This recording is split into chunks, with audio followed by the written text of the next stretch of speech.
color, red, blue, green, and yellow. And what is the probability of selecting a yellow ball at random from the bowl?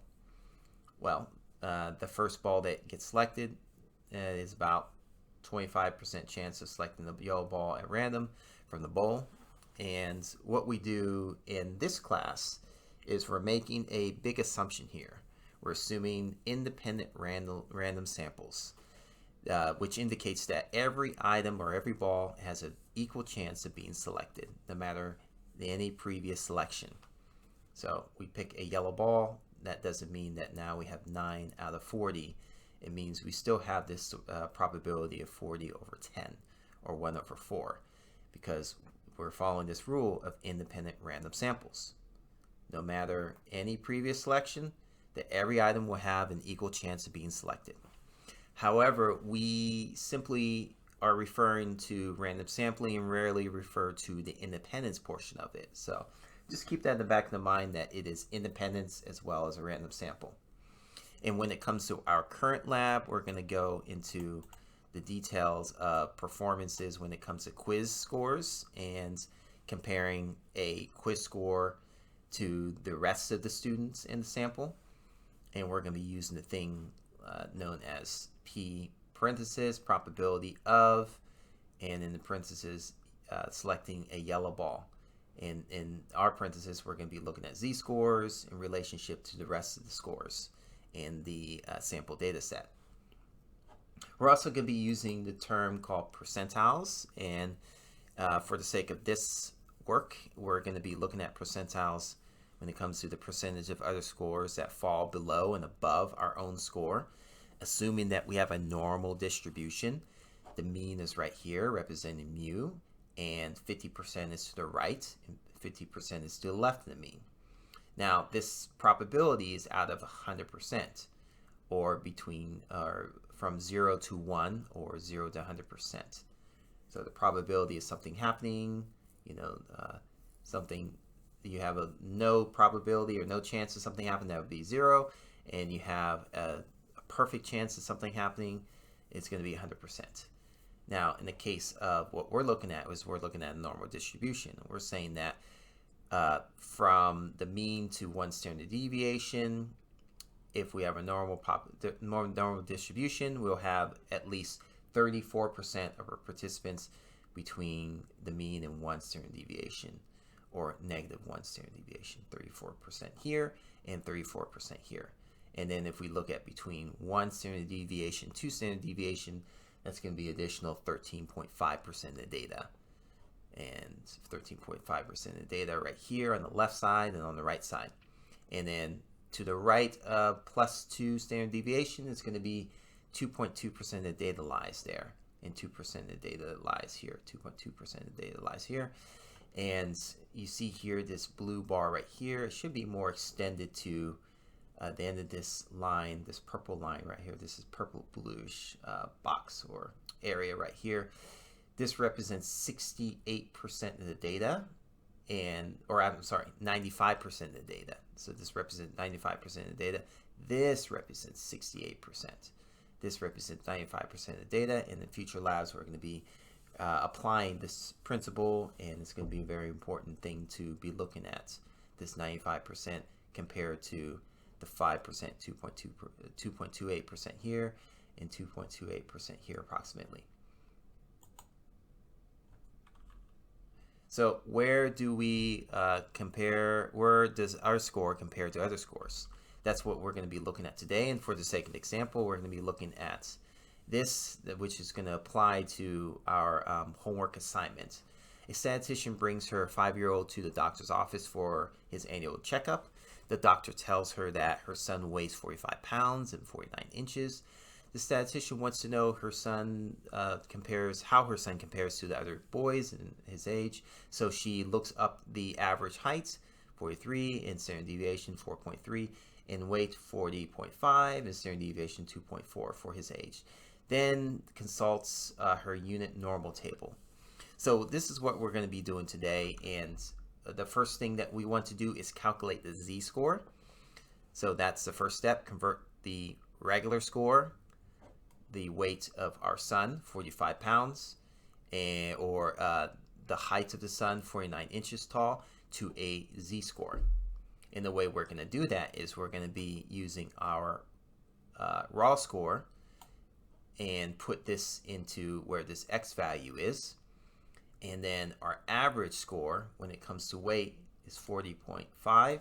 We're going to put this as mu value right here. So we're going to subtract 45 minus 40.5 pounds and then divide by the standard deviation, in this case 2.4. Let's see how this works out. So in this case we have 45 minus 40.5 and divided by 2.4, and this gives us a z-score of 1.88. And if we were to do that for the height, that is 49 inches, subtracted from the average of all boys of his age, and then the standard deviation is what we will be dividing this by, and that will give us 1.4 as our z-score. Now notice here that I've rounded this up to 1.88 because, as you'll see here, we're using this table, the standard number distribution table for z-scores, and it only goes 2 decimal places. And so this is going to be attached to this assignment that you will do today. And as we see here, this table represents values of an area left of the z-score. So this is what we will be looking at, and if I was to draw this out, let me see if I can use my handy dandy pen, my digital pen here, my Epic pen.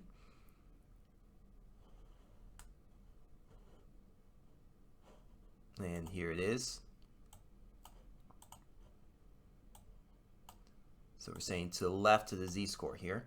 So if I have a distribution, and here is where the average is,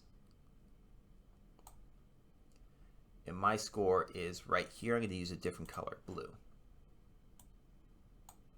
My score is right here. X marks the spot. I want the area to the left of this. That's this area right here. That's what this table is going to be representing. So whatever my z-score is, we're looking at the area to the left of it. So what it's saying here is, compared to our score, what is the probability of a score less than our score? And in this case, let me go ahead and erase this and then show you what I mean by this. In this case, what we see here is our height is 1.4 standard deviations, and that's going to be 1. We're going to use the z table right here. The vertical section is going to be 1.4, and it's 1.4 what? 0. We'll align it to this section right here. So where these two intersect is where our probability is going to be for this z-score. So what is the probability of scores less than your score? Well, we know that this standard normal distribution table is looking at an area left of the z-score, and we can answer this question by simply saying 0.91927 rounded up to 0.919 or rounded up to 0.92.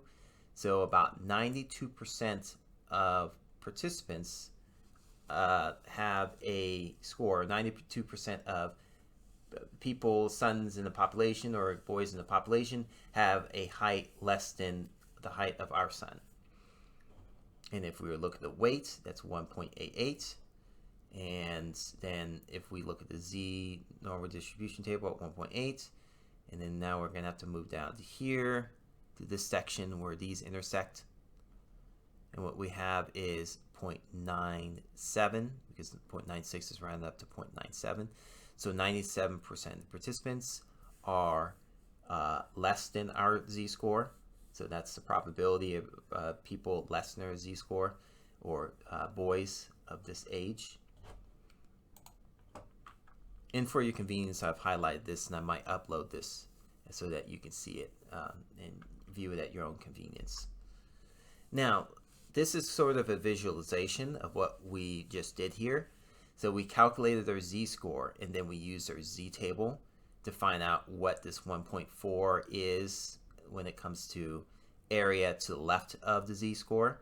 Now let's say that this is where our z-score is, 1.4, and this is the area to the left of our z-score.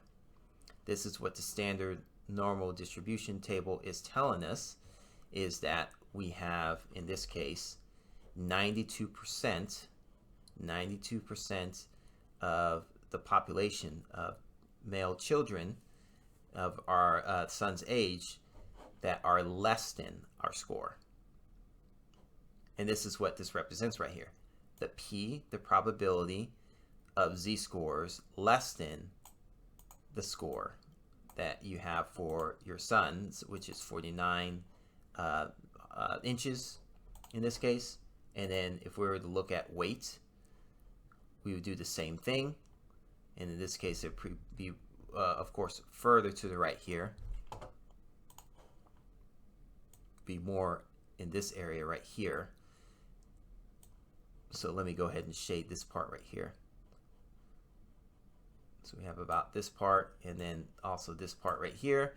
And so 97% of the children or boys of his age category are less than our child's weight of 45 pounds.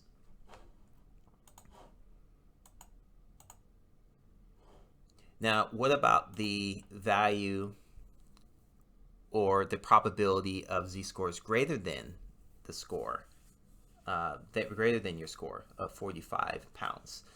Well, that's just going to be mathematics 101. So we're just going to take the difference here. And let's say in this case, we know that this is 90.9 is to the left here. So we know 0.9 is to the left here. We'll just take 1 minus that, and that's going to give us 3%. So 3% of children, males of the age category are have a greater weight than our son, and so that's about 3%. And then if we were to look at that when it comes to height, we're going to have similar, we're going to use the same process of getting the information.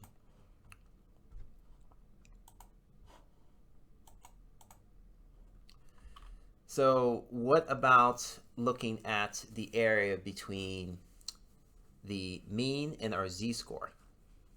Now this one is simply taking the differences of the area in a different regard.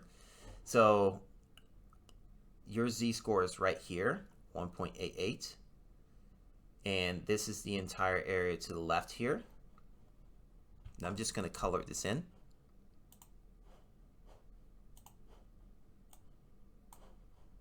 Let's use a different color here. That's this area to the left here. And then we have 0, which represents the mean. And that's going to be a different color. And that's a smaller area to the left here. So in order to find this area right here, we're going to be taking the difference of the pink and the blue. And the way that we're going to do that is by taking our larger number and subtracting it from the smaller number. In this case, if we were to refer to our z-table,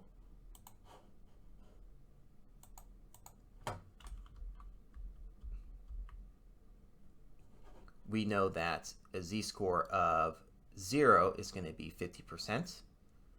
And that makes sense because the mean represents the middle of the distribution if we have a perfectly normal distribution, and 50% is going to be to the left of the mean. So that's our value there. And then of course we had 1.88, so we're going to take 0.97 subtracted from 0.5, and that's going to give us this value right here.